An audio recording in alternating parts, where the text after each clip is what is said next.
Oh, honey, you should see your face when you try to tell a story. Matthew's voice rang out across our living room, drawing snickers from our gathered friends. She never gets to the point, just rambles on and on. It's like watching someone try to parallel park blindfolded. My cheeks burned as familiar laughter filled the room. I gripped my wine glass tighter, forcing the practiced smile I'd worn for the past 5 years of our marriage. Inside, something snapped. My name is Tasha Reynolds, and at 32, I'm tired of being the punchline to every one of my husband's jokes.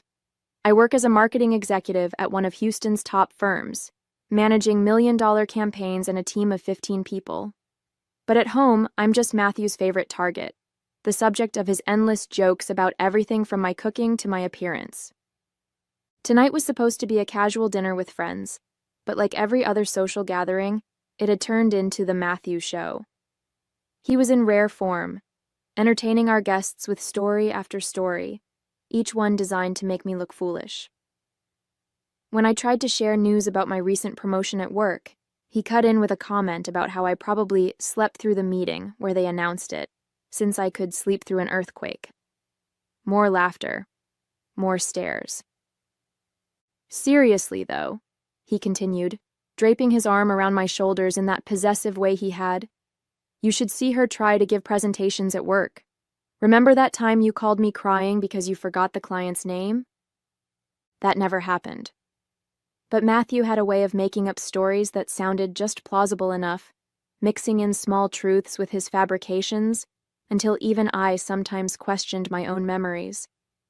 And always, when I tried to defend myself, he'd just smile that condescending smile and say, "Relax, it's just a joke." I watched him holding court in our living room, so confident, so sure of his power over me and this audience. But what he didn't know was that I had finally reached my limit. His biggest secret, the one he'd begged me to keep quiet about, was burning in my throat. As I sat there watching him perform, I felt a dangerous clarity settling over me. Maybe it was time for everyone to hear a really funny story. In the beginning, Matthew's jokes seemed harmless enough. We met at a company party where I was representing my marketing firm. He was charming, successful, and when he teased me about spilling my drink, it felt playful rather than cruel. "You're adorable when you're flustered," he'd said, helping me clean up. I mistook his mockery for flirtation. The changes were so subtle at first, a joke here and there about my terrible sense of direction in front of his friends, comments about how I couldn't dress myself without his help. Each time he'd follow up with expensive gifts and romantic gestures, as if to compensate for the sting of his words. I had always been confident in my abilities. My boss, Alex, used to praise my presentation skills and sharp mind. But somewhere along the line, Matthew's constant jokes started seeping into my consciousness. I began second-guessing myself in meetings, hearing his mocking voice in my head. Our wedding day should have been a warning. During his speech, he had the whole room laughing at stories about my clumsiness and forgetfulness. My father looked uncomfortable, but everyone else seemed to find it hilarious. I told myself it was just Matthew's way of expressing love, through humor. The intimacy issues started about 2 years ago. At first, Matthew blamed work stress, then my neediness. When we finally saw a doctor and learned about his impotence, something in him changed. The jokes became meaner, more frequent. It was as if he needed to tear me down to build himself up. "Don't tell anyone," he'd begged after the diagnosis. "This stays between us." I had agreed, wanting to protect him. Even as his public humiliation of me grew worse, I kept his secret. That's what a good wife does, right? Last week, I overheard him on the phone with his friend Brad, making up stories about how I was frigid and impossible to please. My blood boiled as I listened to him twist our private struggles into another opportunity to mock me. I've spent 5 years of my life shrinking myself to avoid becoming the punchline of his next joke. 5 years of forcing laughs while dying inside. 5 years of keeping his secrets while he broadcast my every flaw, real or imagined, to the world. Looking around our living room now at these people who've laughed at his jokes for years, I wonder if they'd still find him so amusing if they knew the truth. "And here's the best part," Matthew was saying, his voice rising with dramatic flair. Last week, Tasha actually tried to cook a romantic dinner.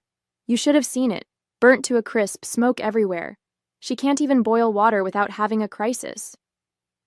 The laughter felt like needles on my skin. The truth was, I'd spent hours preparing that dinner, trying to create a space for us to talk about our issues. The smoke had only happened because I was distracted by a call from Matthew saying he'd be late. Again. Brad's wife, Jennifer, leaned forward, wine glass in hand. At least she tries, Matt. When's the last time you cooked anything? I felt a flutter of gratitude, but Matthew quickly crushed it. Oh, I make sure she's satisfied in other ways, he smirked, throwing me a knowing look. Right, honey? The room erupted in suggestive laughter. I felt my face burning as I watched Matthew bask in their reaction. He knew exactly what he was doing, redirecting attention from his own inadequacies by hinting at a lie. Actually, I started to say, but Matthew cut me off. Careful now, sweetheart. We don't want you embarrassing yourself again. His tone was light, playful even, but his eyes held a warning. Remember last month at the Stevens party, when you tried to tell that story about your client meeting? That wasn't... I tried again. See what I mean? Matthew interrupted, addressing our friends. She gets so confused sometimes. Good thing she has me to keep her straight. Brad and the others chuckled, but I noticed Jennifer watching me with concern. The room felt suffocating, years of accumulated humiliation pressing down on my chest. Then Matthew delivered the final blow. You know what's funny? He was on a roll now, feeding off the attention. Tasha actually suggested we start trying for kids soon. Can you imagine? She can barely take care of herself. The room went quiet. Everyone knew we'd been married 5 years without children. A few uncomfortable glances were exchanged. I mean, let's be honest, Matthew continued, oblivious to the tension. Some people just aren't cut out to be parents. Right, honey? Something inside me crystallized in that moment. All these years, I'd kept his secret out of love, out of loyalty, out of some misguided sense of wifely duty. I'd endured the jokes, the mockery, the constant undermining of my confidence. I'd smiled through the humiliation while he built himself up by tearing me down. But this? Using our private struggles to humiliate me while painting himself as the superior partner? No more. I set my wine glass down carefully, my hands steady for the first time all evening. The truth about our childless marriage was about to become tonight's entertainment. Matthew, I said, my voice surprisingly steady, maybe you should tell them about your doctor's appointment last year. The smirk froze on his face. Honey, you're drunk. Maybe you should get some water. I'm not drunk. Actually, I'm thinking clearly for the first time in years. I turned to face our friends. Would you like to hear a funny story for once? Matthew stood up abruptly. Who needs a refill? Brad? Jennifer? His voice had an edge of panic. Sit down, Matthew, I said quietly. You love story time, remember? The room grew tense. Our friends glanced between us, sensing the shift in dynamics. Matthew's face darkened as he realized his usual tactics weren't working. Tasha's had too much wine, he announced, trying to regain control. She gets emotional when she drinks. Remember that time at the Christmas party when she... When I what? I interrupted. When I caught you making up stories about our sex life to your friends? Or when I overheard you blaming me for our lack of children? Jennifer set down her wine glass. Matt, maybe you should let her speak. Oh, there's nothing to say, Matthew laughed, but it sounded forced. Tasha's just being dramatic. You know how women get sometimes. Do I get dramatic when you mock my cooking? My job? My appearance? My voice was getting stronger. Or am I being dramatic about the real reason we don't have children? The color drained from Matthew's face. He moved toward me, reaching for my arm. Honey, let's talk about this in private. For a moment, I almost gave in. The familiar urge to protect him, to keep his secret, bubbled up inside me. He must have seen my hesitation because his expression softened. I'm sorry if I went too far with the jokes, he said, his voice gentle. You know I love you. Let's just enjoy the rest of the evening. Brad nodded encouragingly. Come on, Tasha. Matt's just playing around. He doesn't mean anything by it. I almost believed it. Almost fell back into the pattern of smiling and pretending. Matthew's hand was on my shoulder now, squeezing slightly. A warning disguised as affection. Remember what we talked about, he whispered, just loud enough for me to hear. Some things should stay private. That's when I saw it clearly. The manipulation hidden behind the concern, the threat beneath the tenderness. All these years he'd used my silence as permission to humiliate me. My discretion had become his weapon. You're right, Matthew, I said, standing up. Some things should stay private, like your jokes about our sex life, especially since... I paused, meeting his eyes. When was the last time we actually had one? Tasha, he growled. Don't. What's wrong? I thought you loved jokes. I turned to our friends. Want to hear something really funny? For 2 years, my husband has been... Matthew lunged forward, knocking over his wine glass. This isn't funny anymore. No, I agreed, stepping back. It never was. Since we're all sharing funny stories, Jennifer suddenly spoke up, her voice trembling slightly. Maybe we should talk about what you told Brad last week, Matt. Matthew's head snapped toward her. What? About how Tasha's frigid? How she's the reason you can't... Jennifer's voice trailed off meaningfully. The room went deadly quiet. I stared at Jennifer, then at Brad, who was suddenly very interested in his shoes. You've been telling people it's my fault? My voice was barely a whisper. Honey, they're misunderstanding, Matthew stammered. I was just venting to Brad. Guy talk, you know. Guy talk, Jennifer's voice rose. You've been telling everyone at the club that your wife is defective, that she's the reason you can't perform, that she's... Shut up, Matthew shouted, making everyone jump. You don't know what you're talking about. But Jennifer wasn't finished. I heard you at Susan's party, too, making jokes about how Tasha probably couldn't satisfy any man, how she's lucky to have you because no one else would want such a... That's enough! Matthew's face was purple with rage. My hands were shaking, but not from fear. All this time, I'd kept his secret out of loyalty, while he'd been spreading lies about me, making me the joke not just in our home, but everywhere. Actually, I said, my voice cutting through the tension, it's not enough. Not nearly enough.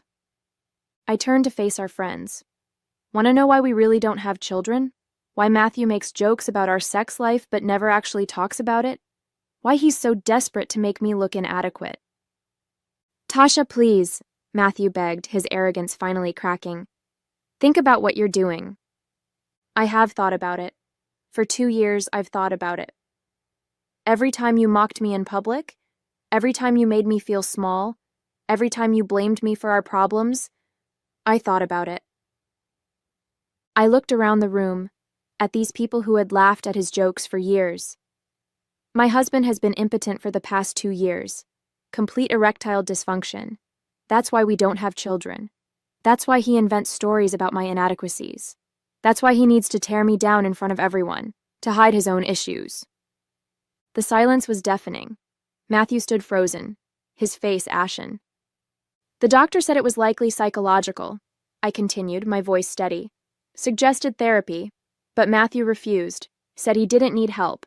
Instead, he decided to cope by turning me into a punchline. You promised, Matthew whispered, his voice breaking. You promised you'd never tell. And you promised to love and respect me, I replied. I guess we're both disappointments. Brad cleared his throat uncomfortably.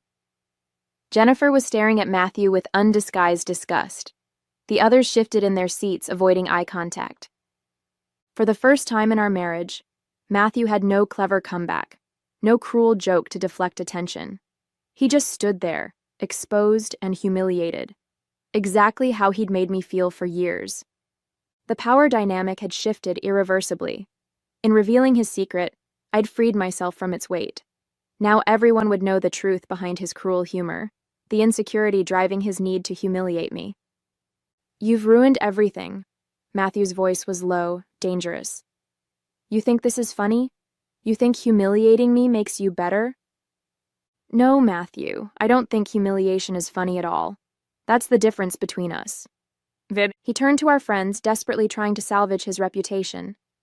She's lying. She's trying to embarrass me because she's jealous of my success. You know how she gets... Stop. Brad's voice was firm. Just stop, Matt. We've all seen how you treat her. Oh, so now you're taking her side? Matthew laughed bitterly. After all the times you laughed at my jokes? After everything I told you about her? That's exactly why, Jennifer interjected. The things you've said about Tasha, they were cruel. We should have said something sooner. Matthew's face contorted with rage. You want cruel? Fine. He turned to me, his mask completely gone. Tell them about the promotion you're so proud of. Tell them how you really got it. My heart stopped. This was the one area where his jokes had never ventured. My career. Tell them about the late nights with your boss, he continued, his voice dripping with venom. Tell them why you really got picked over more qualified candidates. The room went silent. This wasn't a joke anymore. This was character assassination. Actually, a new voice spoke from the doorway. I can tell them about that promotion. Everyone turned to see Alex, my boss, standing there. I had forgotten she was coming over later to drop off some contracts. I've been standing here for a while, Alex said, walking into the room. Long enough to hear you try to destroy your wife's reputation to save your own. Matthew's face went pale. This is a private matter. Nothing's private with you, Matthew. Isn't that your thing? Making everything public? Alex turned to the room. Tasha got that promotion because she single-handedly landed the Peterson account. She stayed late working on the pitch, yes, with our entire team. I know because I was there every night. Alex, you don't have to... I started. Yes, I do. She cut me off. I've watched you shrink yourself for years because of him. Not anymore. She faced Matthew directly. Your wife is brilliant at her job. She earned everything she has. The only person riding on someone else's coattails in this marriage is you. Matthew looked around the room, searching for any remaining allies. Finding none, his expression turned ugly. You think this makes you strong? He spat at me. Turning my friends against me? Exposing private medical issues? You're pathetic. I stood up, gathering my purse. No, Matthew. What's pathetic is building yourself up by tearing others down. What's pathetic is blaming your wife for your inadequacies. What's pathetic is thinking that cruelty makes you powerful. I turned to our guests. Thank you for coming. I think the party's over. As people began gathering their things, Matthew made one last attempt. If you walk away now, don't bother coming back. I paused at the stairs. That's the first funny thing you've said all night. Because trust me, Matthew, I won't. Word spread quickly through our social circle. Within a week, everyone knew about Matthew's behavior. Not just his medical issues, but the years of cruelty he'd inflicted on me. His carefully crafted image as the charming jokester crumbled as people began sharing their own observations of his bullying. At the country club, where he'd loved holding court with his humor, people started avoiding his table. His jokes fell flat when he tried to mock others, met with uncomfortable silence instead of laughter. Even his closest friends kept their distance, particularly after Jennifer shared more stories about his vicious lies. The final blow came at his firm's annual dinner. Matthew tried to tell one of his funny stories about me, forgetting I wasn't there to be his punching bag anymore. Someone in the crowd spoke up. Is this going to be as accurate as your other stories, Matt? The room erupted in snickers, not at his joke, but at him. He stormed out, humiliated.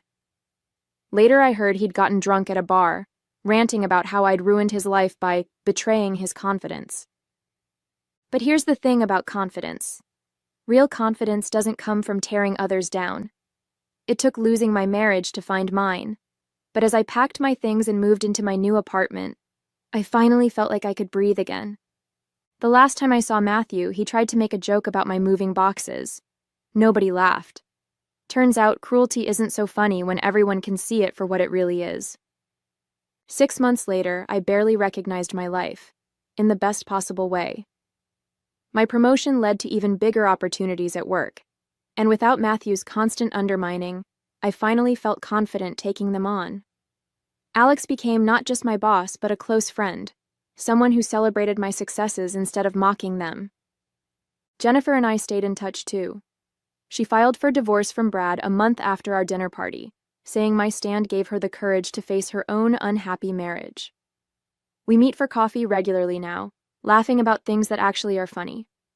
The divorce proceedings were surprisingly simple. Matthew, so afraid of further humiliation, agreed to my terms without argument. His final attempt at a joke, "At least now everyone knows why we never had kids," fell flat when my lawyer simply stared him down. Last week, I ran into him at a restaurant. He was dining alone, trying to chat up the waitress with his usual jokes. She wasn't laughing. As I passed his table, he called out, "Still can't take a joke, Tasha?" I stopped and turned. "Oh, I can take a joke, Matthew.